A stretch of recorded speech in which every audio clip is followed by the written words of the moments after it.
लाहौर से नुमाइंदा Asian news Imran Zoya की रिपोर्ट के मुताबिक पाकिस्तान की तारीख का सबसे लंबा रेंजर एहलकार लाहौर में वाघा बॉर्डर पर बाज़ाब्ता तैनात।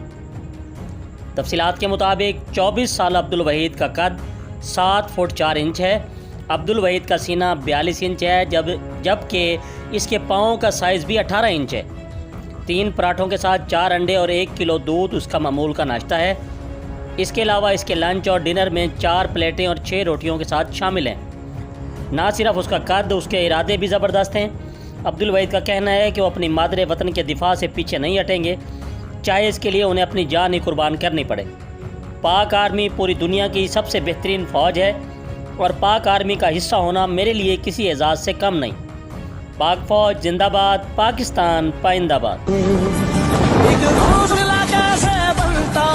एक दिन का देख के याद आया पहले